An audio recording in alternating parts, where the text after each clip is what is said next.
E eu queria pensar hoje sobre um tema muito valioso para a vida da gente, que diz: só com tempestade Deus opera na cidade. Quem já viu as tempestades aí de janeiro em São Paulo, né, vai ver que só com tempestade que muita gente acaba operando na cidade. Mas o que a gente deve entender? Nós vamos pensar hoje sobre o Evangelho de Marcos, capítulo 6. E é interessante olharmos, nós temos 4 evangelhos no Novo Testamento. Os 3 primeiros são bastante semelhantes em vários aspectos. Eles fazem uma espécie de resumo organizado daquilo que Jesus significa. Jesus é apresentado como o Messias que veio a cumprir, que é o resultado de tudo aquilo que se espera daquilo que foi dito pelos profetas de Israel e da aliança que Deus tem com o seu povo, de fazer uma nova aliança a partir de Jeremias 31, e ele chega como esse Messias. Mas o que é Messias? Messias é rei. Messias é quem tem o governo na sua mão. E por que a gente precisa de rei de governo? Porque é muito simples, basta dar 2 voltas no quarteirão, a gente entende como precisa disso, porque o mundo está confuso e num desgoverno muito grande. Há um caos, uma confusão, e existe uma expectativa de como é que esse rei Messias vai agir. O Evangelho de Marcos chama a nossa atenção, porque ele é organizado de uma maneira em que ele vai centralizar muito a ênfase de que esse rei messiânico é servo, que talvez seja uma ideia que não passa muito pela cabeça da maior parte das pessoas, que quem é rei, quem está no governo, quem está no domínio, pelo contrário, essa pessoa é servida, não está aí para servir. Então, essa ideia do Messias servo tem espaço com força no Evangelho de Marcos, especialmente quando a gente tem uma concentração na apresentação mais nítida de quem é Jesus, que a gente vai ver com mais força, especialmente de Marcos, do capítulo 4 até o capítulo 8. E olhando para isso, nós vamos ver também como o Evangelho se organiza de uma maneira geográfica. Aparece Jesus no início, mostrando que ele é esse Messias servo na Galileia. Depois, na sua jornada em direção a Jerusalém. E, finalmente, em Jerusalém, quando ele vai, finalmente, enfrentar a condenação, a incompreensão, especialmente da liderança religiosa, vai cair na mão dos romanos e vai ter a sua paixão, a morte e ressurreição.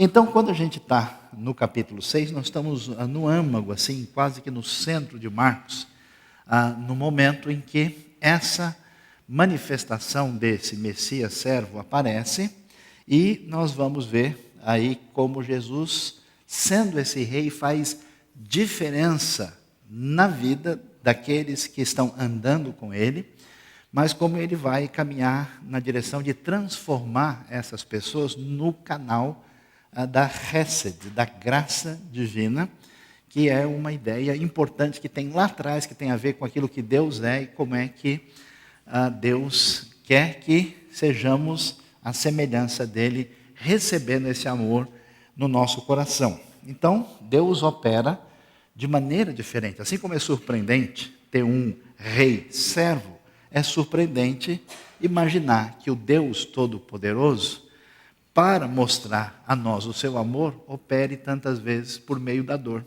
E é muito interessante como é que a coisa vai caminhar. Quando a gente vai ler Marcos 6, 45, uma das maneiras importantes da gente ler a Bíblia é ler direitinho com atenção. Então é importante a gente saber o que está acontecendo antes. E antes de Marcos 6, 45, você já descobriu, tem Marcos 6, 44, né? 43, a aritmética nos ajuda. Na verdade, nós temos um trecho todo que vai falar do desafio de Jesus com os seus discípulos, quando vai acontecer o famoso milagre da multiplicação dos pães e dos peixes. E você pode imaginar, Jesus está lá como esse rabino diferente, andando pela Galileia, chamando a atenção de tantas pessoas, não só por causa das suas palavras, mas também por causa dos seus milagres, por causa da manifestação da sua bondade, da sua misericórdia. E onde ele anda, todo mundo corre atrás, quer saber. E aí, de repente, Jesus vai estar cercado de uma multidão gigantesca de gente com necessidades pessoais, físicas, espirituais, que estão atrás dele. E os discípulos estão junto com Jesus. E a coisa começa a ficar complicada, porque os discípulos, na verdade, acho que eles deveriam ser meio evangélicos, então eles já imaginavam, a gente já fez a nossa parte hoje. Eu já fiz a nossa leitura diária, né? A gente já foi à igreja, lemos o Salmo 23, cantamos um corinho, 3 palavrinhas só, eu aprendi de cor. E eles já estavam satisfeitos. E Jesus conversa com eles. E acaba envolvendo eles numa situação muito difícil. Essa multidão está lá, Jesus está preocupado em apresentar a sua palavra para a multidão, os discípulos querem se ver livre da multidão, mas Jesus deixa a responsabilidade de cuidar da alimentação da multidão com eles. Eles entram em crise, falam, como é que é possível dar comida para tanta gente? O senhor não percebe, Jesus, que os problemas estruturais da nossa realidade não estão nas nossas mãos? A gente tem que entender que a gente não pode fazer nada. O máximo que a gente consegue é cuidar da nossa própria vida. E eles querem se ver livre disso. E Jesus nem se importa, manda eles procurarem. E eles, acho que imaginaram que iam dar a cartada final, diz, a gente só tem 5 pães e 2 peixes, você conhece a história. E aí Jesus faz um milagre extraordinário e acontece o milagre que mostra que Jesus é o Messias, que mostra a sua origem divina e que mostra o seu poder e vai comprovar claramente quem Jesus é através desse milagre extraordinário. Quando passa esse momento, o texto chama a atenção. Eu queria que você acompanhasse comigo no detalhe o que a Bíblia diz. Diz o seguinte, o verso 45. Logo em seguida, Jesus insistiu, algumas versões até traduzem com mais força, dizem obrigou. O pessoal sempre pensa em Jesus manso, assim, né? Tranquilo, que fez curso de etiqueta em Paris, assim, sempre mansinho. Jesus insistiu com os discípulos para que entrassem no barco e fossem adiante dele para Betsaida, né, que fica do outro lado, lugar da margem oposta do lago da Galileia, enquanto ele despedia a multidão. E aí, você pode imaginar o cenário. Jesus gasta boa parte do dia, já está ficando tarde. Aqui nós temos provavelmente um horário aí, perto do pôr do sol. E Jesus não chega e diz, vocês acham que é uma boa ideia? Que tal vocês irem dar uma descansada na praia do outro lado? Vê se tem um resort lá para vocês, depois de tanto trabalho, poderem fazer a sua leitura diária. Jesus insiste, e a gente sabe que é um momento complicado, porque não é um momento muito bom, interessante, mas eu imagino, os discípulos estavam tão querendo se ver livre desse abacaxi que é cuidar desse monte de gente com fome, num momento tão complicado que eles já queriam ter ido embora para casa mais cedo. Jesus inventou esse negócio de trazer comida para toda essa gente. E eles então vão e entram no lago, no mar da Galileia, e começam a ir para o outro lado. E é interessante que Jesus vai num outro caminho. Ele despediu a multidão, ficou dando tchau para todo mundo, fazendo aí as suas devidas despedidas finais, e ele vai ao monte para orar. Chama atenção, porque era de se esperar que Jesus dissesse assim, vão lá que eu já vou. Espera um minutinho, eu estou chegando. Sabe aquele famoso estou chegando, daquele irmão abençoado que liga e esse estou chegando nunca chega? Então, ele poderia pelo menos assim dar uma ideia mais próxima, mas não. Ele, veja bem, intencionalmente deixa os discípulos, depois deles estarem cansados, depois de ter enfrentado uma situação que não entrou direito na sistemática deles de avaliar a realidade. Jesus faz isso e, de propósito, se afasta deles. Vai na sua relação de vida de devoção profunda, como ele está sempre em contato com o Pai. Várias vezes o Evangelho fala que Jesus se afastava e ia para lugares desertos. Marcos mesmo diz isso no capítulo 1. E ali ele orava, né? Passava a orar e se dedicava a esse tipo de comunhão profunda com Deus, né? Veja que a vida de Jesus, o Evangelho é completo. O pessoal às vezes começa a dizer, não, o Evangelho tem que ter ajuda para os necessitados. Não, ele tem que pregar a doutrina certa. Não, ele tem que ter devoção, espiritualidade no coração. No Novo Testamento está tudo junto. Não é para tirar um pedaço para dizer, ó, esse aqui é melhor que o outro. E aí o que a gente descobre? Que os discípulos vão enfrentar um problema sério que a gente já sabe e que a gente conhece, que eles vão enfrentar a tempestade no mar da Galileia. Então você fica imaginando, os antigos tinham um medo danado de águas, que até parece que é coisa simplesmente dos antigos. Conheço gente que tem medo até hoje, o cara tem medo da sombra, né? Eu, por exemplo, tenho medo de lugar alto. Até o sapato, quando eu ponho, já sinto tontura, assim, eu tenho que segurar um pouco, né? Então, a coisa, cada pessoa tem o seu jeito, assim, né, de enfrentar a realidade, às vezes com maior ou menor dificuldade.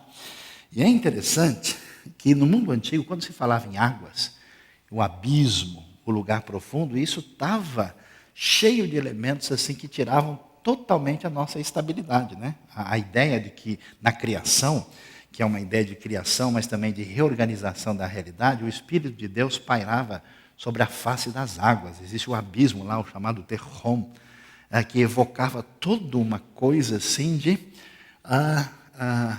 dificuldade de lidar com esse mundo desconhecido e ameaçador. Então você imagina só, você cansado, você já está querendo assim, né, a maior rede do mundo, e essa aí não é com conexão de computador, uma cama king size com ar-condicionado, assim, depois tomar um ovo maltine gelado. Pô, essa aí foi ovo maltine, deixa eu tomar um copo d'água aqui que está precisando, né?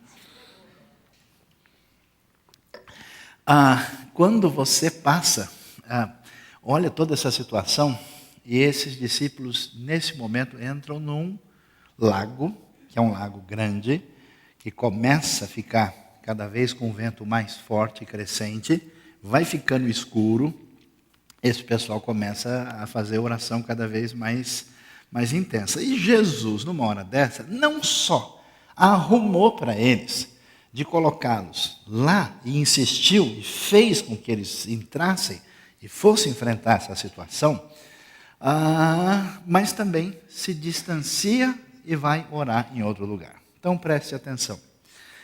Quando a nossa vida entra em desarmonia, quando a gente se sente numa situação de caos, de conflito, numa tempestade, numa tribulação, essa circunstância geralmente nos faz levantar diversas hipóteses por que isso acontece. Então a reação às vezes imediata é a gente ficar com raiva. E essa raiva é uma espécie assim de atitude de ódio contra Deus, o universo e tudo que está à nossa volta. Como se assim, as coisas não têm lógica mesmo, tudo acontece aleatoriamente, o mundo está desgovernado, e veio acontecer esse pepino bem em cima de mim. Por que isso veio atingir a minha vida? Por que eu tenho que enfrentar esse problema de saúde? Por que eu fiz tanto para o benefício da minha família, dos meus filhos, e eu fui enfrentar essa situação? Por que o luto na minha família? Por que essa dificuldade financeira se eu sempre fui uma pessoa responsável? Então isso traz uma revolta, uma indignação que leva muita gente a entrar numa relação de ruptura com a vida e às vezes até mesmo entrar em depressão. Há outras pessoas que num momento de dificuldade assim, às vezes procuram os responsáveis por isso. Eu passo por isso hoje porque eu tive um tataravô, entendeu? Que tinha um dente torto, E dizem que ele escondia uma tartaruga dentro do guarda-roupa e que isso trouxe uma maldição na família. E até hoje, tudo que eu faço assim, a pessoa diz que até eu ando que nem tartaruga. Então tem uma explicação que mostra a razão por que eu nunca consegui aprender trigonometria. Quando falo em cosseno, eu lembro da tartaruga, aí o negócio complica. Então tem várias razões porque uma pessoa se afasta da sua dificuldade e transfere, ou transfere para si mesmo e entra em crise, ou transfere para outra pessoa, ou se ele for bem evangélico, a gente já sabe o que ele faz, foi o diabo, com certeza. Gasolina aumentou, Satanás é terrível, ele fica entrando dentro da bomba e aumentando o preço. Eu vi que o inimigo estava ali, né? Ele estava vestido com um uniforme diferente, mas era só a aparência. No fundo, o cara que estava cobrando era Satanás em pessoa. E a gente, que em qualquer momento da vida... Eu vi um sujeito uma vez dando um testemunho que ele tinha problema de aprender, porque ele tinha um demônio da burrice. E uma vez que ele fez uma série de rituais, o demônio saiu e ele passou a aprender. Mas pelo jeito o testemunho não tinha saído tudo não, ainda tinha muita coisa ainda para ser vencida lá. Nesse processo, a gente vai perceber as coisas dessa forma, ou talvez uma outra alternativa muito comum no contexto evangélico, é achar que eu não dei o dízimo no mês de setembro, que eu estava viajando, eu não li, eu li a Bíblia, estava indo bem, li Gênesis, li Êxodo, quando chegou em Levítico, eu falei, não, isso aqui eu vou orar para que Deus revele qual é a razão que eu tenho que ler esse livro. Aí eu pulei para os Salmos, e talvez agora Deus está cobrando, porque eu não li direito, ou porque eu não evangelizei direito, ou porque eu não fiz isso direito, não fiz. Então a pessoa entra num processo de culpa, achando que as coisas acontecem, ou por acaso, ou por culpa de alguém, ou por uma culpa pessoal que leva a um sentimento negativo quase de autoflagelação, e nunca passa pela cabeça da pessoa que quem joga, às vezes, a gente do mar é o próprio Jesus. É interessante isso. A Bíblia nos apresenta que o Deus bondoso, o Deus de toda sabedoria e todo-poderoso, muitas vezes fere a nossa vida. Se ele feriu o seu próprio filho, se ele feriu o seu povo de Israel, em toda a revelação que você lê na Bíblia hebraica, se ele feriu e permitiu que as comunidades sinceras, seguidoras de Jesus, desde o início, foram machucadas e feridas, chega a ser uma ironia, né? Você vê a igreja triunfante em Jerusalém, aparece Estevão, ele é apedrejado. Não poderia o Deus Todo-Poderoso só dar uma sopradinha na pedra para ela cair um pouquinho do lado e estava tudo resolvido?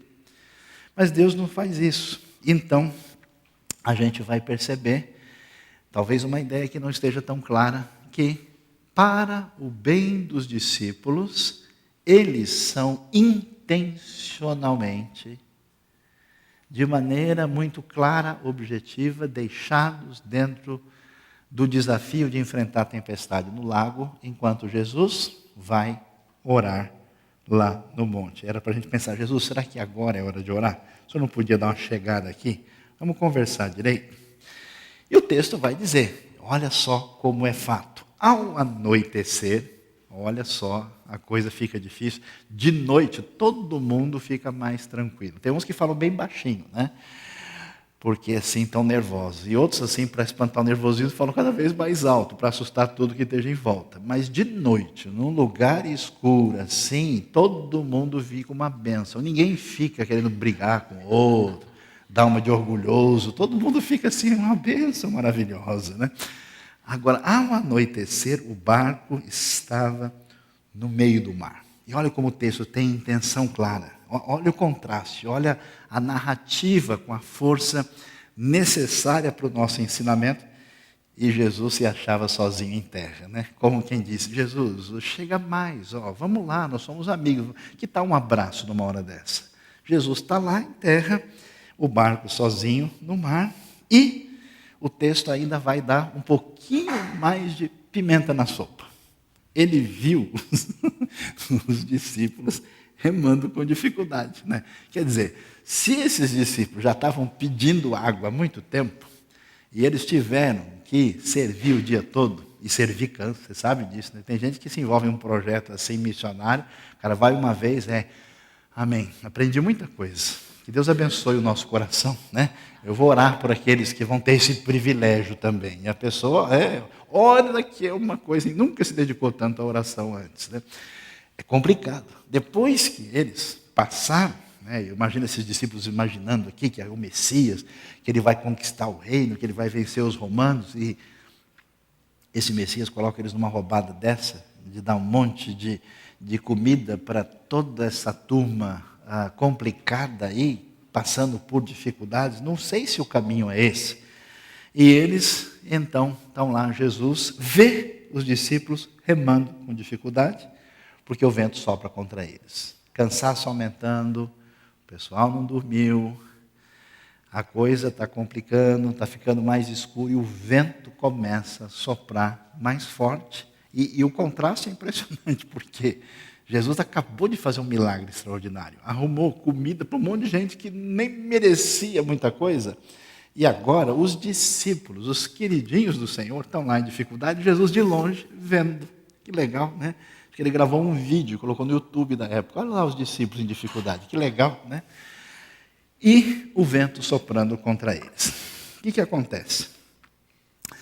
A proposta do Novo Testamento, diferentemente do que muitas pessoas imaginam, que a gente vai resolver o problema nosso, da nossa família, da nossa comunidade, a partir de mudanças estruturais, a partir de mudanças abstratas. A gente pensa que se as pessoas mudarem as suas ideias, que se a gente tiver um governo com outro tipo de proposta, se a gente tiver uma organização melhor, se a gente tiver uma sistemática funcional, que está tudo resolvido.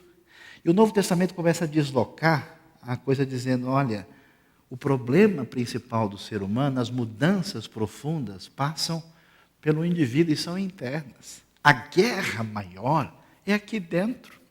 Não é se você tiver uma roupa mais bonita, um salário melhor, morar numa casa boa, viver num país mais estável que vai estar tudo legal. Não funciona assim, é bobagem. Eu acho a Bíblia um máximo. Se eu fosse você, eu lia todo dia. Que livro interessante. Olha só que coisa. Você pega o reino de Judá, destruído, invadido pela Babilônia, acaba Jerusalém, destrói-se o templo, e uns meninos abençoados de Deus, Daniel e a galera que cresceu com ele, jogavam war juntos, eram amigos, e de repente acreditavam em Deus, esperavam tanta coisa, acabou tudo, e eles vão parar como escravos de guerra na Babilônia. Se Deus existisse, eu não estaria aqui na Babilônia. Se Deus fosse bom e tivesse me escolhido, eu não estaria enfrentando isso. Os caras arrebentam a boca do balão. Teve o FUVEST babilônico na época. Eles passaram em primeiro lugar. Estavam fazendo assessoria para o rei. Eles não interessa o tamanho da dificuldade, o que importa é o tamanho da sua reação. O foco é outro. Então essa mentalidade de vitimização de si mesmo é uma armadilha, é uma bobagem. Os problemas não são a razão dos nossos problemas. O caminho é outro. Por isso que Deus, para nos abençoar, cria problemas para acabar com os nossos problemas.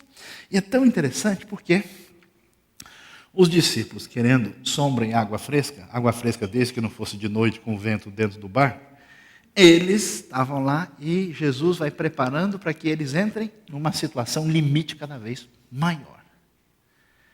Ele vai deixar com que eles fiquem cansados. Por quê? Porque você constrói na sua vida um processo de proteção em cima das mentiras que você criou para si mesmo, da sua vitimização de si mesmo, das suas justificativas para a sua ineficiência, para o seu relaxo, para a sua vida inútil. E construindo esse muro à sua volta, você sempre se justifica dizendo que o tipo de vida que você vive é assim mesmo. E que não tem. E fica se tornando reféns de coisas, sentido que você parou de perceber que estancaram você e você não sai do lugar. Por isso, Deus, para resolver esse problema, resolve convidar você a fazer um passeiozinho de barco. Vamos passear? Vamos, que legal. Só que vai ser sem luzinha dessa vez. Vai estar um ventinho um pouco mais, vai balançar um pouco. Você tem enjoo? A gente resolve já. Por isso, eu fico imaginando esses discípulos, né? Cada vez o tempo vai passando, vai ficando mais escuro, a hora vai, não dá para dormir, quase que eu caí na água dessa vez, o vento vai aumentando, e tudo com a bênção do Senhor. Amém, irmãos? Quem foi abençoado nesta manhã e quer contar o seu testemunho, vem aqui à frente agora, né? Os discípulos são levados ao limite do que podem suportar. E Jesus não se preocupa muito. Alta madrugada, texto original, diz a frase, a quarta vigília da noite. Como Marcos tem em vista a audiência gentílica, ele vai falar em termos de horário romano. E o horário romano dividia o dia em 4 vigílias, a parte da noite em 4 vigílias, e a última vigília era entre 3 e 6 da manhã. Então você imagina assim, umas 4:30 da manhã. Ô Jesus, faz isso não, né? A galera saiu assim ainda, né? No final da tarde, anoiteceu, passou a noite, nenhum cafezinho, né? Nada. Passou todo esse tempo, mais ou menos 4:30 da manhã é que Jesus resolve chegar perto. Então, quer saber da verdade? Você jamais poderia imaginar. Mas, muitas vezes, na hora da sua dificuldade, da sua luta, da sua situação incompreensível, Deus, num certo sentido, se ausentou de propósito. É como um pai, uma mãe que entende uma realidade que uma criança não consegue entender, e ela está chorando, fazendo birra, e o pai e a mãe, com sabedoria, dizem, não, deixa ela, porque eu conheço, daqui a pouco a coisa vai se resolver. Então, ele deixou os discípulos para que eles passassem pelo momento necessário em que eles iriam ter uma experiência importante para a vida deles. E nesse momento, aí Jesus vem. E vem de uma maneira impressionante. Jesus dirigiu-se a eles, andando sobre o mar. Você imagina, o sujeito já está super cansado, já está totalmente acabado, com medo, indignado, revoltado, apavorado. De repente vem uma figura meio luminosa, porque se está escuro, está dando para ver, o que é isso que vem chegando? A galera já tinha medo, né? Normalmente, lá vem aquele negócio em cima do mar. E já estava a ponto de passar por eles, Jesus passou perto. Quando o viram andando sobre o mar, pensaram que fosse um fantasma, então gritaram, pois todos o tinham visto e ficaram aterrorizados. É impressionante o que a Bíblia vai nos dizer, e isso serve para a nossa vida. Talvez você tivesse realmente imaginado, na sua caminhada com Jesus, que Jesus quer ajustar a sua vida, dar uns 3, 4 princípios assim importantes para que você faça. Se eu ler a Bíblia todo dia, ajudar missões, pagar a mensalidade do Clube Celestial lá na IBNU, aparecer, né, na igreja de vez em quando. Às vezes tem um jogo importante, Deus vai entender, então a gente resolve isso de uma outra maneira. Eu faço uma oração a mais antes de dormir. E você cria a sua sistemática imaginando que você pode manipular a sua vida religiosa diante de Deus. E Deus quer levar você para o lugar certo. Porque senão você vira religioso e perde a relação com Deus e o sentido de missão na vida. Você vira um bandido de Cristo, que é o caminho de uma mera tradição religiosa. E para evitar isso, o passeio no barco é uma maravilha. E nesse momento, Jesus vem chegando no auge da sua dor, no auge do seu conflito, no auge da sua confusão mental, no auge das suas dúvidas e perguntas e medos. E quando Jesus chega, você acha que é um fantasma. Será que na sua vida Deus não machucou você? Deus não atingiu você e você simplesmente acha que é um fantasma. Você entende isso como algo que não tem sentido nenhum. E Deus, de alguma maneira, além do que você pode entender e compreender, quer usar essa experiência difícil para fazer de você uma pessoa melhor. E, na hora do momento difícil, discípulos de Jesus andavam com Ele. Tiveram o privilégio que você e eu nunca tivemos. Às vezes eu fico pensando, puxa, se eu pudesse ser uma fumacinha e passar só um dia à beira do mar da Galileia com o Senhor, só para ver, uma coisa que eu tinha curiosidade é ver a expressão do rosto de Jesus. Como é que ele falava? Porque esse filme meia boca aí, dá licença, não tem condições. Como é que, quando Jesus falava, que era o impacto maior? Era a firmeza do seu semblante, era a força da sua misericórdia. Como é que era isso? Uma coisa que a gente não tem ideia. E quando esses discípulos estão lá andando com Jesus, depois de tudo que eles passam, ainda o Senhor vem chegando e eles chamam Jesus de fantasma. Isso é uma boa maneira da tradução resolver. Se fosse no Brasil, a gente dizia, lá vem uma assombração. Eles agem assim com Jesus. E é interessante, mas Jesus imediatamente lhes disse. Essa palavrinha euthys, imediatamente é usada 45 vezes no Evangelho de Marcos. É uma palavra importante para o aspecto prático de Marcos, pela sua mensagem concisa e mostrando o agir de Deus, e ela entra num contraste no texto, né? Ela parece um pedaço de laranja no pato, né? Assado. Ela é um pouquinho de doce em cima do salgado aqui, porque Jesus está demorando de propósito, está vendo o pessoal de longe. Vem andando. Como assim? Imediatamente. A última coisa que existe aqui é imediatamente. Então a palavra ela vem e entra assim como uma uva passa em cima da farofa. E ela chega e Jesus imediatamente lhes diz, coragem. Ou seja, não tenham ânimo, sou eu, não tenham medo. Então subiu no barco para junto deles e o vento se acalmou e eles ficaram atônitos. Quando você lê o texto nos evangelhos paralelos, para ler em Mateus, em Lucas, abre-se uma janela nesse vento se acalmou. A Bíblia diz que Jesus deu ordem ao mar e ao vento, e eles obedeceram na hora, e os discípulos ficaram atônitos. Quem é esse que até o vento e o mar lhe obedecem? O que a gente percebe aqui? Tudo que Jesus está fazendo é intencional. Ele permite que os discípulos cheguem ao ponto que é necessário chegar, ao ponto limite deles. Quando chega esse momento, Jesus vai se aproximar e vai revelar-se mais profundamente quem ele é. Talvez eles estão pensando, realmente o rabino aí é gente boa, né? Ele é um grande mestre. Não, olha, ele fala, nossa, o discurso dele é muito melhor do que um cara que eu conheci lá de Jerusalém. Não, ele conhece a Bíblia muito. Mas agora a coisa vai mais longe. Quando Jesus chega, eu me impressiono porque a primeira palavra que Jesus traz para eles é de consolo para o coração. Pessoal, não tenham medo. Sou eu.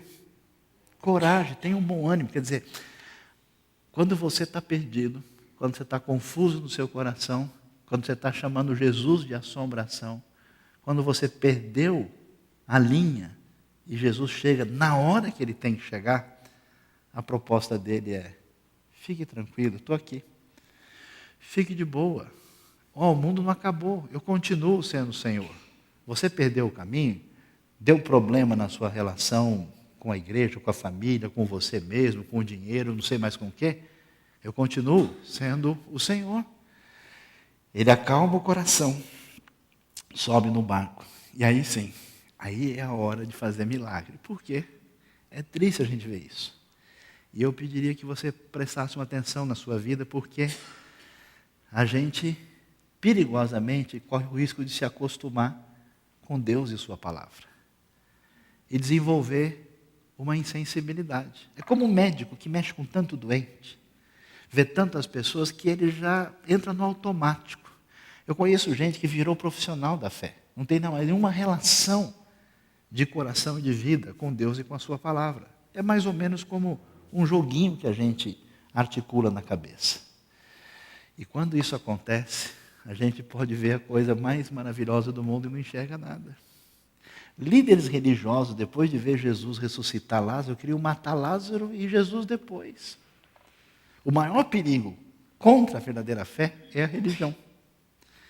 Por isso, é interessante que agora que os discípulos chegaram na sua situação limite, agora que a muralha deles foi arrebentada, o seu sentimento de autossuficiência, o seu sentimento de orgulho, tudo isso balançou, agora é hora de ver milagre.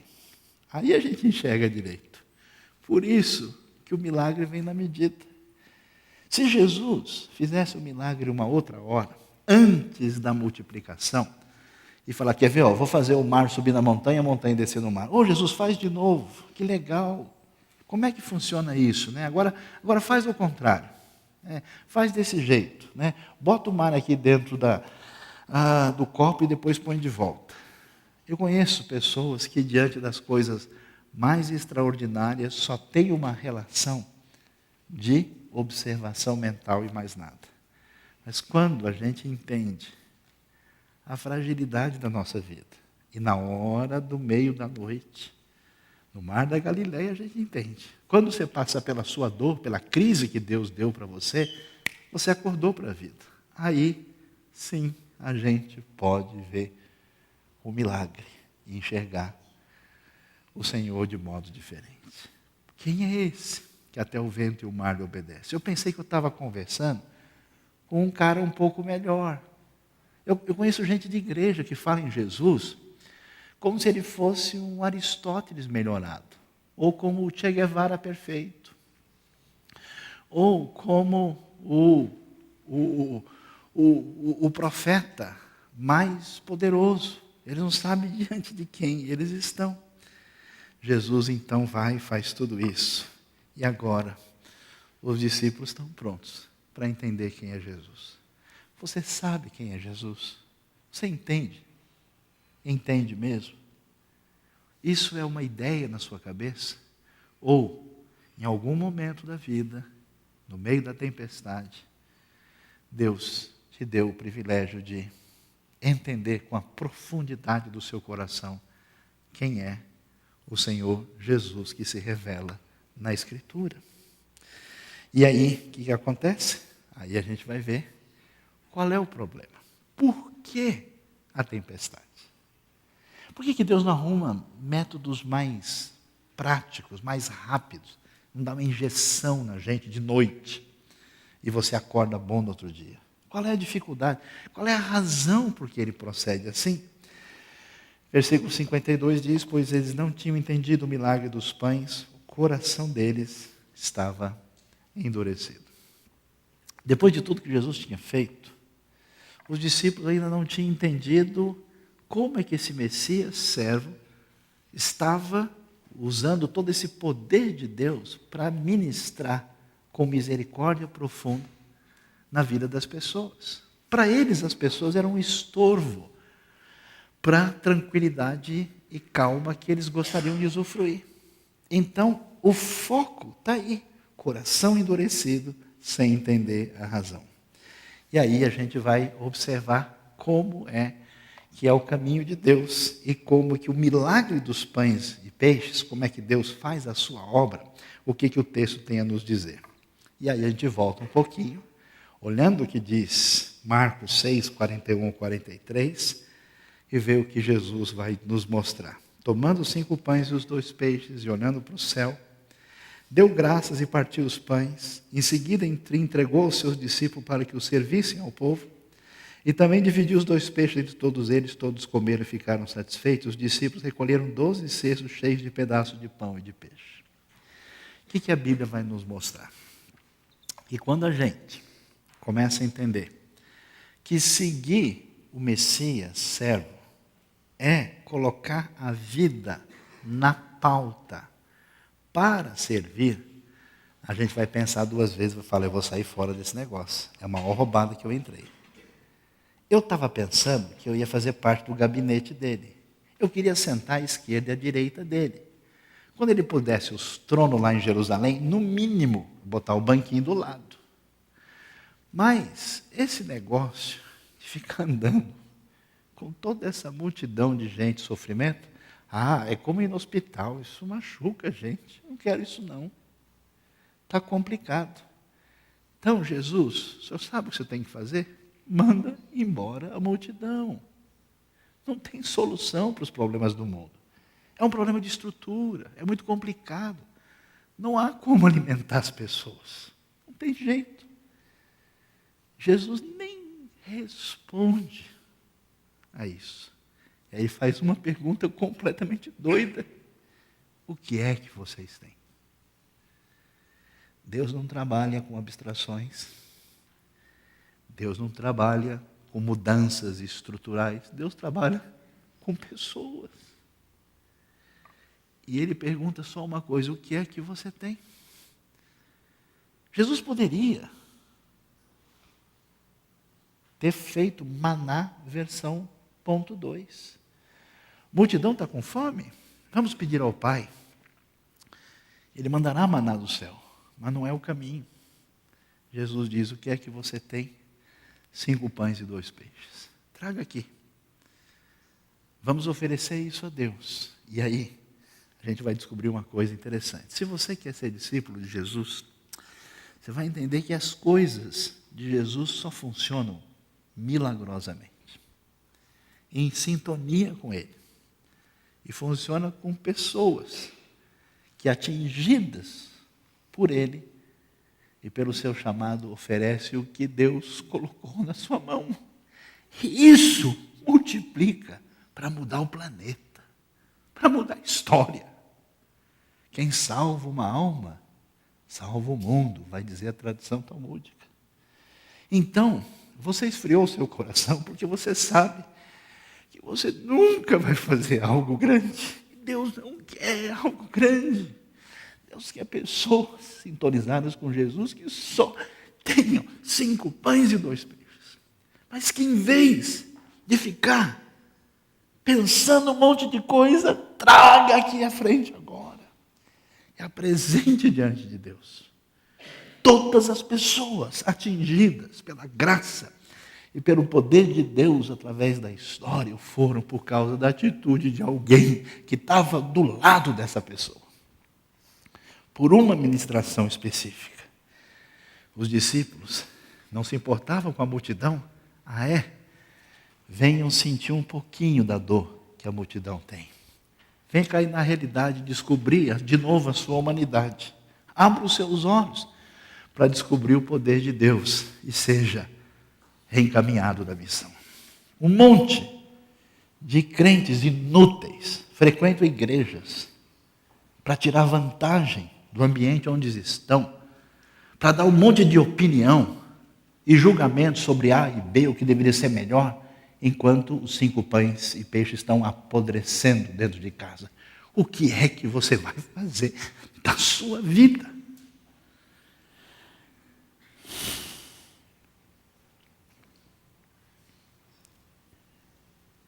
Depois de atravessarem o mar, chegaram a Genezaré e ali amarraram o barco. É interessante. Jesus cuidou da multidão. Jesus passou a noite em oração. Jesus andou em cima das águas. Jesus foi cuidar e ensinar os discípulos. Chegou do outro lado de manhã. Jesus é 100% humano. Ele sentia fome e sede. Veja João 4, na conversa com a mulher samaritana. Jesus hoje, a sua agenda messiânica está superlotada. Agora nós temos o resort Genezaré. E isso vai dar uma descansada agora, porque afinal de contas não dá para trabalhar tanto assim. Logo que desembarcaram, o povo reconheceu Jesus. Eles percorriam toda aquela região e levavam os doentes em macas para onde ouviam que ele estava. E onde é que ele fosse, Povoados, cidades ou campos, levavam os doentes para as praças, suplicavam-lhe que pudessem pelo menos tocar na borda do seu manto, e todos que nele tocavam eram curados. Jesus podia dizer ao pessoal: hoje eu já fiz bastante, alimentei a multidão, ensinei os discípulos, a agenda de oração está lotada. Hoje eu vou dar um tempo. Mas Jesus vê a multidão, vê a situação e diz: não posso, não dá. E quando ele chega do outro lado, todo mundo vai atrás dele. E ele recebe essas pessoas.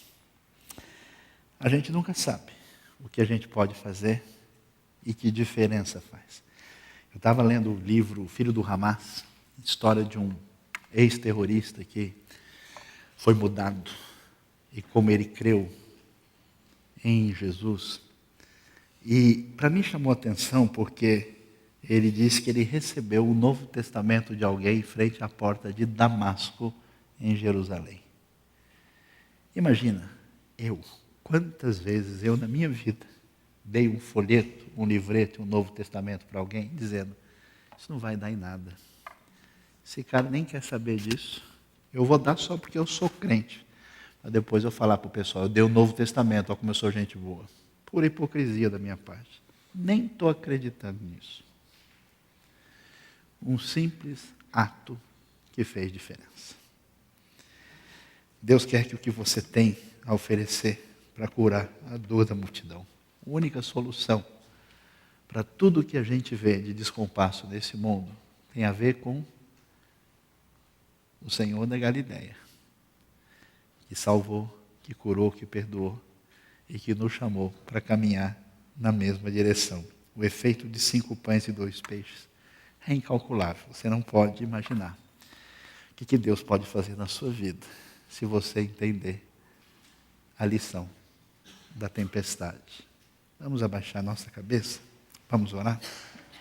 Vamos colocar diante do Senhor aquilo que Ele tem no nosso coração. E se você ouviu essa palavra e isso teve algum impacto significativo, eu queria que você, no profundo do seu coração, à medida que eu for orar aqui, ore também, apresentando a sua vida com sinceridade, com disposição e com o desejo. Eu sei que você vai tremer na base, mas, pastor, eu sou fraco, eu tenho uns problemas. Mas quem não é? Por acaso os discípulos de Jesus eram alguma coisa? Você não é nada, eu também não. E o que importa é entender como Deus trabalha e entrar em sintonia com o Senhor.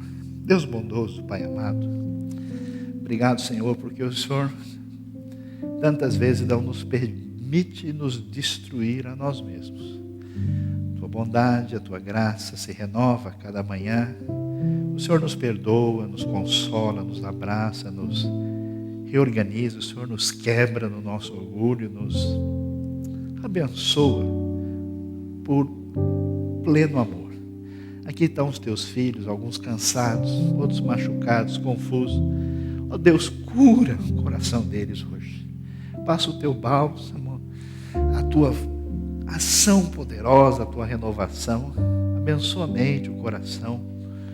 E, ó Deus, permita que eles venham trazer os 5 pães e 2 peixes e fazer diferença no projeto que o Senhor tem no coração deles, na vida deles, para a alegria deles e para a glória do Teu nome. Nós Te louvamos, Te agradecemos, Te bendizemos, em nome de Jesus.